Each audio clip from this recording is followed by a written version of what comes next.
Hello, Alan, and nice to see you again. Hello, Miss Letty. Beautiful day again.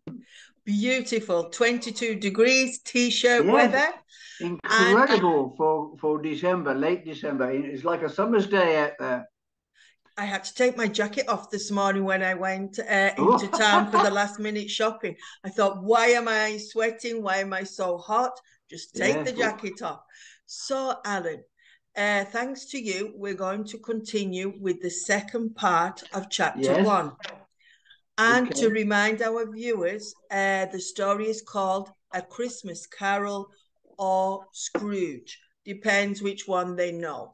So this is the last part of yesterday's reading. So off you go, Alan. Let me just move my photographs along out the way because it's covering the text. Okay, I can see it now. Uh, right. In the blackness of the night, through the fog and the frost, Scrooge had to feel his way along the street with his hands.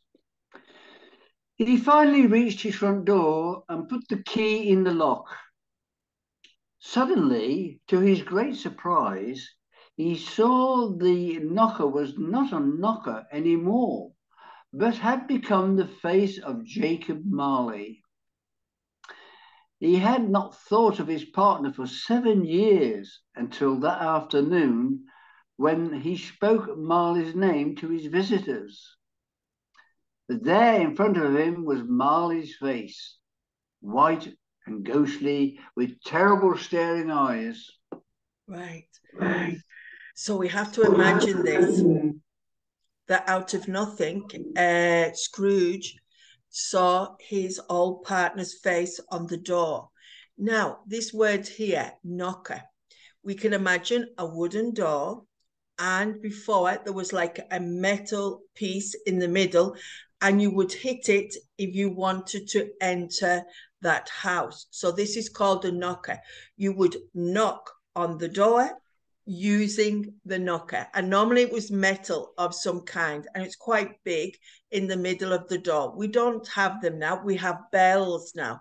Yes. uh, so it's changed, but in the place of the knocker was the face of his old partner. So we can imagine his surprise or even his terror at seeing that. So here in the picture we can get an idea. This would be like where the metal knocker should be. This is supposed to be the face of his partner, and this is Scrooge. He can't believe what he is seeing. As Scrooge looked, it became a knocker again. He was afraid, but he did not show his fear. He turned the key, opened the door, and walked in. He did look around before he shut the door, and he did look behind the door to see if anyone was hiding there, but there was nothing there. He shut the door with a bang to show that he was not afraid. So I think he was a bit shaken about seeing this person on the door, no? So he was making sure that there was nobody else there. Off you go, Ellen. With his one candle, he went slowly up the stairs. It was impossible to see into all the dark corners. Darkness was cheap, and Scrooge liked it.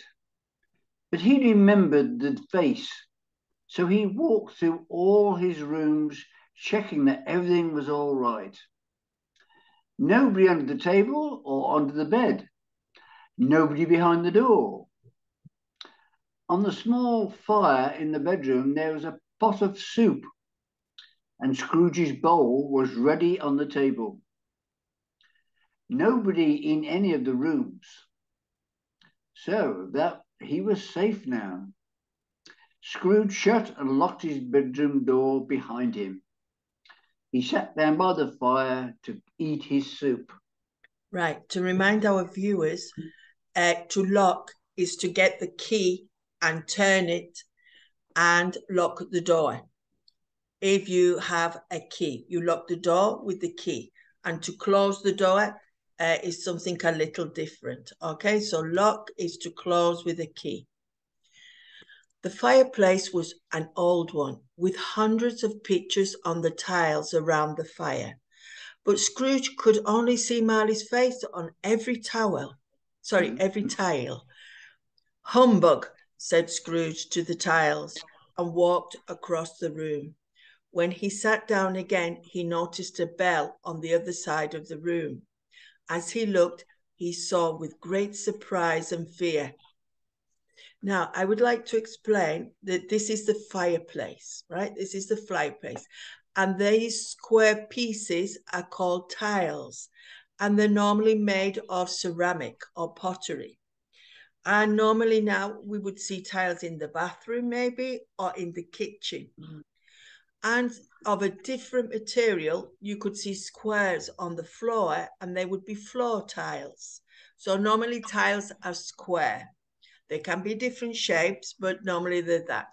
So this is the fireplace we talked about with the tiles. Now, this is the fire, and we can see flames here in the fire. And if the smoke goes up, it goes up and up the chimney. So sometimes people could get confused with the chimney and the fireplace. Right, Alan? Just let me go back a sec. The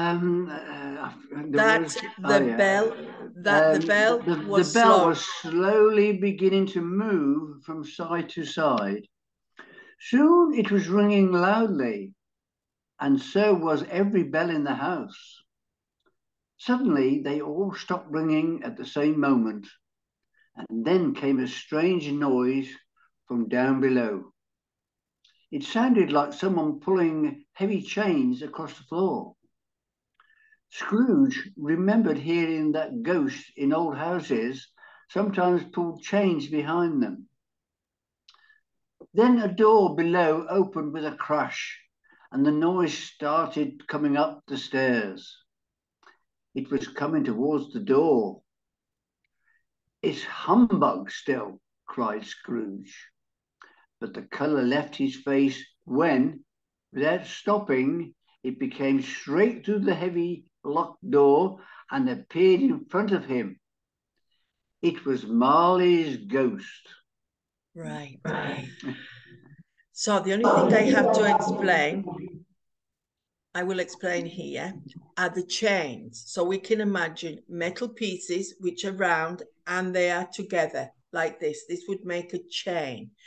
And he said he could hear the sound like someone was pulling a heavy chain, which is associated sometimes with ghosts. Scrooge could see right through its body. Around its middle was a long chain, which had money boxes, keys, bank books, and heavy purses on it. The ghost's death's cold eyes stared fixedly at Scrooge. "Well," said Scrooge, trying to pretend that nothing strange was happening, "what do you want? And who are you?" "In life, I was your partner, Jacob Marley." "It's humbug, I tell you," said Scrooge. "There are no ghosts." But when he said this, the ghost gave a terrible cry and shook its chain in a very frightening way. At once, Scrooge fell on the ground in great fear, crying, "Yes, yes, you are real.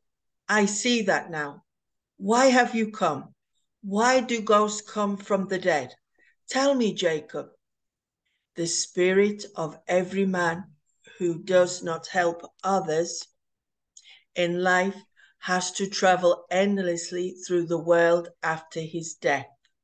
So, the ghost is telling Scrooge that as he wasn't a good man in his real life, when he died, now he is wandering around with nowhere to go because he wasn't a good person. So now you can continue. We have to carry the chains that made for ourselves in lifetime. Do you, Ebenezer Scrooge, recognize my chain? It is very like the one that you wear.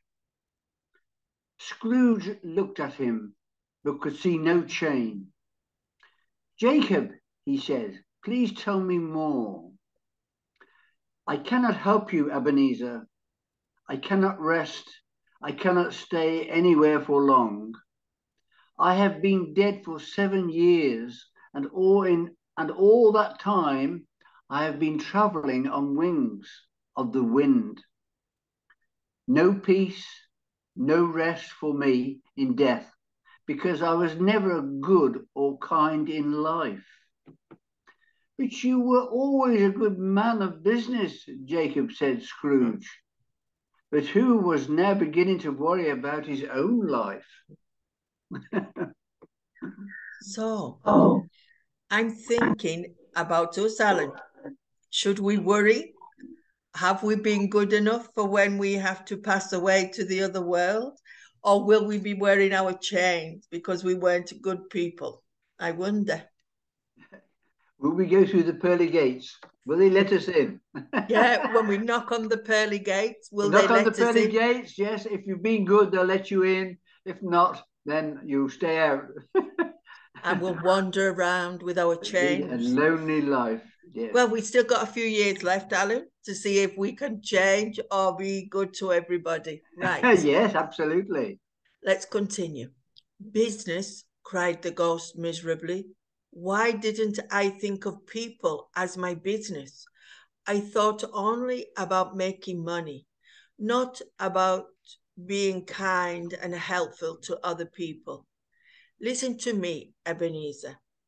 I am here tonight to warn you. You still have a chance to save yourself from what has happened to me. 3 spirits will come to visit you. The first tomorrow at 1 o'clock, the second at the same time the next night, and the third at midnight the following night. You will not see any more, and for your own peace about after death, remember what I told you, or what I have told you. The spirit walked slowly backwards to the window, which began to open. When the ghost reached the window, it held up its hand, and Scrooge listened. He could hear a noise of sad crying in the air. The spirit began to cry too. So, Scrooge can say he's been warned, and it's up to him if he listens or not. So here we see a picture of his partner Marley and Scrooge listening to him carefully and surprisingly about what he has to say. Off you go, Alan. And it moved out into the frosty, dark night to join the others. Scrooge ran to the window. Outside, the air was full of spirits, all wearing chains like Marley's ghost, all crying miserably as they realized too late the terrible mistakes they had made in their lives. Little by little, the spirits and their voices disappeared into the fog and the darkness, and the night was silent again. Scrooge closed the window and checked his bedroom door. It was still locked. He started to say humbug, but stopped suddenly. Perhaps because he was very tired or because it was late.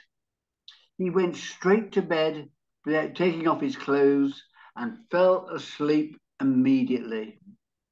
So, I think we're going to stop there for today, and we will continue another time.